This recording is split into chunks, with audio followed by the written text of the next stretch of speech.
Est-ce que vous pouviez nous expliquer un petit peu l'histoire de ce château et qu'est-ce qui fait sa spécificité?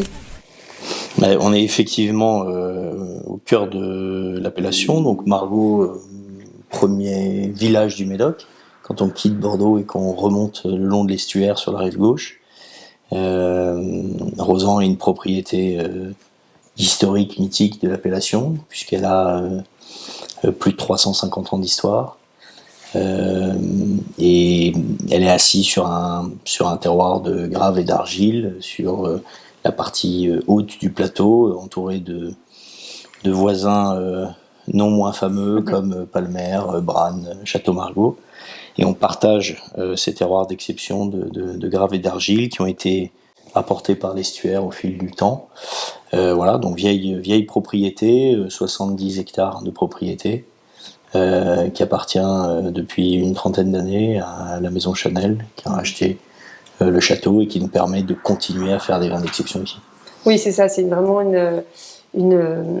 on en parlait ce matin avec François, votre directeur technique, qui nous a expliqué l'importance du temps long et de la volonté de faire les choses bien et de prendre le temps nécessaire aussi pour arriver au résultat escompté. Le temps, si vous voulez, c'est le dernier des luxes. Quand on a de l'argent pour s'acheter à peu près tout, la seule chose que vous pourrez jamais acheter, c'est du temps. Donc, c'est le plus beau cadeau qu'on peut faire à nos vins. C'est aussi ce temps dont on a besoin pour travailler à un grand vignoble. Quand vous décidez qu'une parcelle commence à être un peu vieille et fatiguée ou virosée, et que vous décidez de l'arracher, elle va rester 5 ans en jachère, puis il faudra attendre 3 ans avant d'avoir vos premiers raisins.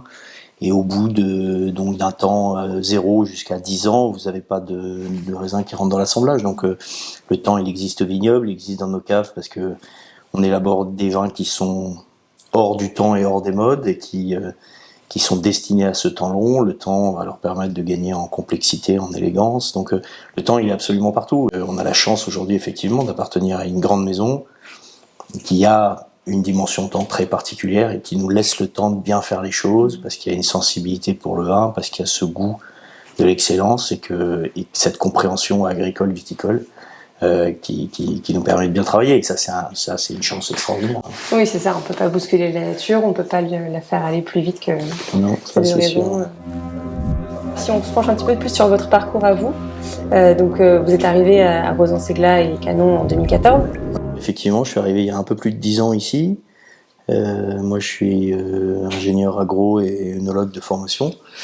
Et quand je suis sorti de l'école, j'ai travaillé pendant une quinzaine d'années pour différentes maisons. J'ai travaillé à cheval entre l'Argentine et la Champagne. Voilà. Donc j'ai passé 5 ans en Champagne et 10 ans en Amérique du Sud. À gérer des projets viticoles. Et qu'est-ce qui vous a séduit dans le projet du coup de Rozan-Ségla et de Canon spécifiquement? Il y a plein de raisons. C'est des vins que moi j'appréciais avant d'apporter ma petite pierre à l'édifice. Vous savez, c'est quand on fait du vin, il y a différentes approches. Il y a une approche peut-être un peu directive des techniciens viticoles ou œnologiques qui ont un style très affirmé ou une idée très particulière de ce qu'ils veulent faire et qui sont à égalité avec leur vin, ou même peut-être qu'ils vont se mettre en avant. Et puis il y a ceux qui considèrent que les grands terroirs des grands vins sont l'œuvre d'un lieu, d'un temps, d'une nature, et que nous on est juste des artisans au service de ça. Donc moi ça fait 10 ans sur une échelle de 350, vous imaginez bien que c'est tout petit, vous êtes juste un maillon, et le but du jeu c'est que un maillon il tient celui d'avant, il tient celui d'après, donc il y a une espèce de continuité. Et dans une propriété comme ça, moi j'aurais jamais été capable de travailler ici et de m'inscrire dans ce temps long si c'était des vins que j'aimais pas. Donc ça c'était une des raisons majeures, le goût de ces vins-là. Et puis après, c'est des propriétés mythiques, c'est une maison extraordinaire, une liberté, une autonomie, la possibilité de contribuer sur des terroirs exceptionnels. Enfin, il y avait beaucoup de choses qui faisaient que voilà. Et puis j'avais passé 10 ans à l'autre bout du monde, c'était le bon moment aussi pour remettre un pied par ici. Enfin voilà, il y a plein de paramètres à la fois professionnels et personnels. 2015, c'est mon premier millésime avec les équipes d'ici. En 2014, j'étais avec mon prédécesseur, qui s'appelle John Colassa, qui a été à la tête des propriétés pendant 20 ans. 15 est une année où il a fait globalement plus chaud et plus mûr, et donc on s'est retrouvé sur un profil de raisin et aromatique qui était quand même assez atypique par rapport à ce qu'on pouvait connaître à Bordeaux, des conditions climatiques qui étaient assez différentes, etc.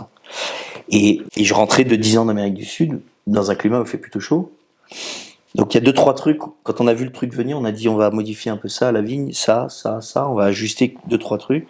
Et d'ailleurs, il y a beaucoup de gens en 15 qui m'ont regardé, moi, comme un extraterrestre. Et si vous voulez, historiquement à Bordeaux, les raisins avaient plus de mal à mûrir, parce qu'il faisait moins chaud, etc. etc. Donc on attendait, et puis il y avait un moment où on pouvait plus attendre, parce qu'ils se mettaient à flotter, ils faisaient un temps dégueulasse, et que ça s'abîmait, que ça pourrissait. Donc entre le moment où ça devenait pourri et le moment où on attendait pour que ce soit mûr, la fenêtre de tir, elle était toute petite, elle était comme ça, et tout le monde ramassait au même moment, et on attendait pour ramasser. Et puis à partir de 15, la fenêtre, elle s'est ouverte, parce que comme il a fait plus chaud plus tôt dans la saison, la maturité est allée plus vite, les raisins sont arrivés plus vite à maturité, mais comme c'était plus tôt et que la fenêtre de pourriture elle était beaucoup plus loin, c'était beaucoup plus large pour ramasser, et donc on pouvait ramasser à différents moments. Mais comme traditionnellement on attendait, et à Bordeaux on l'entend encore, tant qu'il fait beau on attend quoi. Et la grosse particularité de 15, c'est que ça a commencé finalement assez tôt. Et moi j'ai commencé les vendanges sur la rive droite début septembre, on a mis 3 semaines à vendanger, on a des voisins qui ont commencé quand on avait terminé. Donc ça a été une année où il y a eu des vrais choix. Et ces choix-là, ils se reflètent dans les vins. Mais aujourd'hui, on sait très bien que le fruit, de toute façon, il avance. Il y a une pente où il accumule du sucre, il dégrade de l'acidité, il se structure d'un point de vue phénolique. Et puis au bout d'un moment, il arrive sur un plateau. Et après, il n'y a plus d'accumulation, il y a juste une modification stylistique.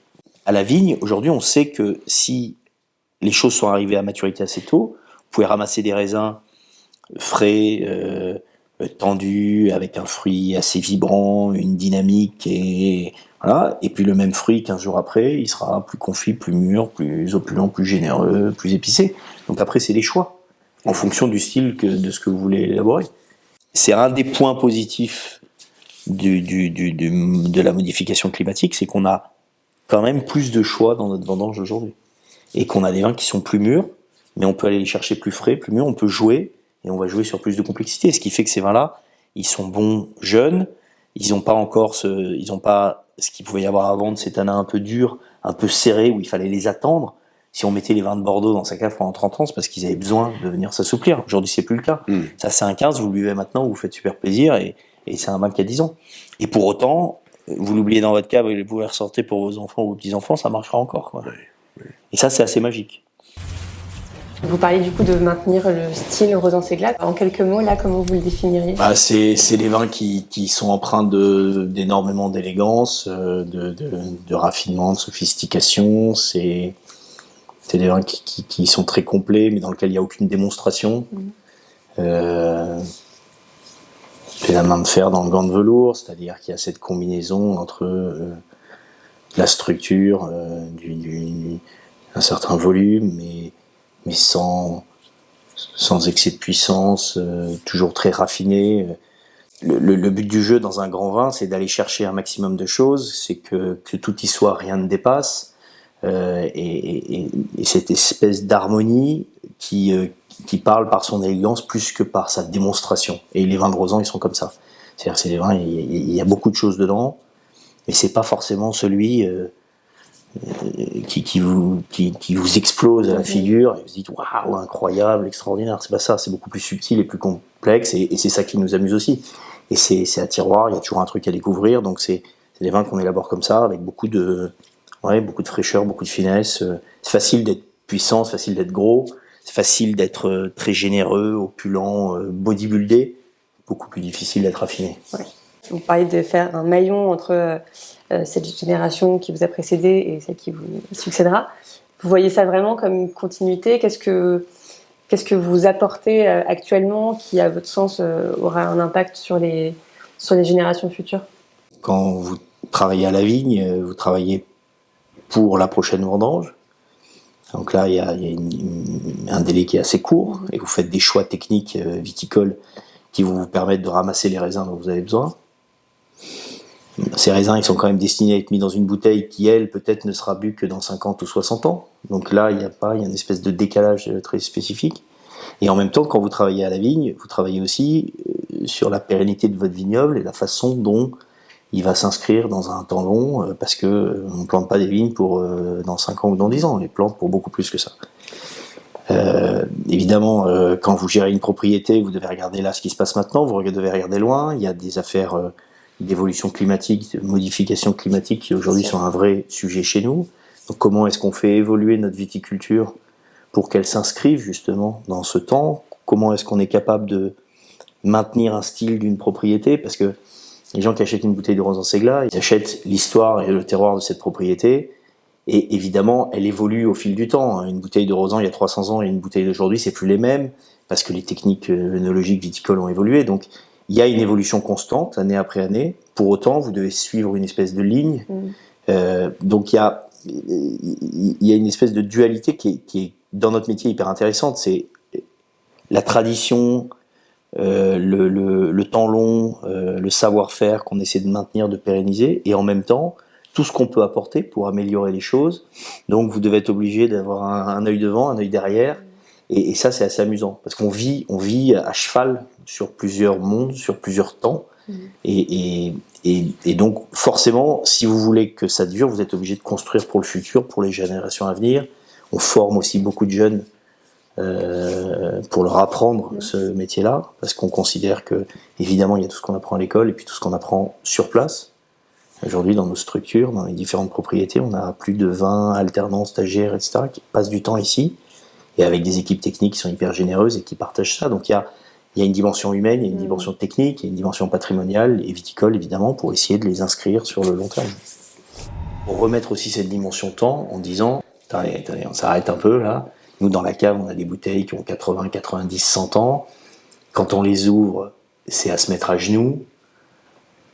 Aujourd'hui, la viticulture et l'œnologie moderne nous permettent de faire des grands vins. Moi, la seule chose que j'espère, c'est qu'on fasse au moins aussi bon que faisaient les gars dans des conditions, je ne sais pas comment, dans les années 30, les années 20, les années 40, parce que leurs vins, ils sont juste extraordinaires. Il y a ceux qui sont faits pour que ça aille vite, que ça change, se renouveler, parce qu'ils ne sont pas forcément ancrés à une histoire, à une tradition. Et puis il y a ceux qui, pour le coup, doivent tenir un cap et une ligne et maintenir l'ancrage de la propriété. Et c'est notre cas. Comme Rosan, ici, voilà, à Rosan ou à Canon, on a toujours fait les vins dans un certain style. On essaye de les faire chaque année un peu mieux, d'optimiser. On regarde ce qui se passe. On n'est évidemment pas hermétique au monde, ni au climat, ni à plein de choses. Mais le but du jeu, c'est quand même de rester dans cette continuité et d'améliorer ça. Et il y a une phrase de Gabriel Chanel, donc qui est assez appropriée en l'occurrence et qui est assez géniale, qui disait que la mode se démode, le style jamais.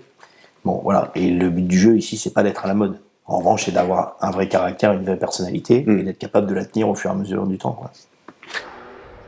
Parlons d'évolution climatique, comment vous l'appréhendez chez Rosan? Moi, je pense qu'il nous reste beaucoup de petites choses à ajuster avant de rentrer dans le dur de la modification plus drastique. C'est-à-dire que les cépages qu'on a plantés là dehors, ils sont aussi plantés dans des pays où il fait beaucoup plus chaud que chez nous et où les mecs arrivent à faire des grands vins. Donc c'est pour moi, il y a plus de modifications sur la viticulture et sur l'œnologie que de changer véritablement les choses. Oui, on modifie les choses d'un point de vue viticole. Aujourd'hui, quand on arrache et qu'on replante une parcelle, on la replante dans une orientation, par exemple, différente. Souvent, elles étaient plantées dans des orientations est-ouest. Bon, on les plante beaucoup plus nord-sud. Parce que l'après-midi, quand il fait chaud, au lieu d'avoir le soleil qui rentre en diagonale dans le rang et qui vous crame tout un rang, le rang d'à côté, il fait de l'ombre et il protège. On a augmenté nos surfaces foliaires pour laisser les raisins à l'ombre. On monte un peu le feuillage d'un point de vue canopé pour avoir justement un peu plus d'ombre portée. On travaille sur les couverts végétaux sur les sols. Avec mes équipes, depuis 15, on surcharge la plante. Quand la plante est assez chargée, ça galope moins, quoi. Si vous avez laissé 2 grappes sur autant de surface foliaire, toutes ces feuilles, elles bombardent de photosynthèse et vos 2 grappes, elles vont très très vite et la maturité avance un peu trop vite. Donc par exemple, historiquement à Bordeaux, il y a encore 20 ans, on rentrait dans les parcelles, on faisait de la vendange en verre, on enlevait la moitié de la vendange, on laissait juste ce qu'on voulait. Aujourd'hui, moi je laisse beaucoup plus de choses et je passe avec mes équipes, ça me prend plus de temps, ça coûte plus cher, etc. Mais on passe progressivement et on vient gentiment enlever des petites choses à droite, à gauche, toiletter, etc., etc. Donc au final, on se retrouvera avec la même quantité que ce qu'on aurait eu si on avait fait de la vendange en verre, mais on le fait progressivement et la plante, elle accompagne ça et ça évite que les maturités galopent trop vite. Donc il y a 1000 façons viticoles et œnologiques de modifier les choses avant d'aller faire une grande révolution. Tout arracher. Après, il y a un autre sujet majeur du réchauffement climatique, de la modification climatique, c'est les à-coups qu'on a avec des problèmes de précipitation majeures au printemps, donc une pression du mildiou colossale. Les gelées peut-être. Des gelées, enfin voilà. Il faut des équipes qui sont sur le pont, il faut modifier notre façon de travailler, il faut être là, et voilà. Puis en plus, nous, on fait des choix qui sont engagés. Aujourd'hui, nous, on est certifié en bio sur toutes les propriétés. Rive droite, rive gauche. C'est un choix. C'est un vrai choix. Mais en même temps, ça rejoint aussi ce même sujet sur la continuité stylistique. Si c'est pas des maisons comme les nôtres qui montreront un peu l'exemple, et au final, on a réussi à avoir une vendange 24 très belle en qualité, avec des volumes très honorables et certifiés en bio. Et c'est en ça que c'est un métier passionnant qui fait que vous pouvez jamais vous en ennuyer parce que c'est un perpétuel renouvellement. C'est-à-dire que vous essayez de rester le même avec des paramètres extérieurs qui sont toujours différents.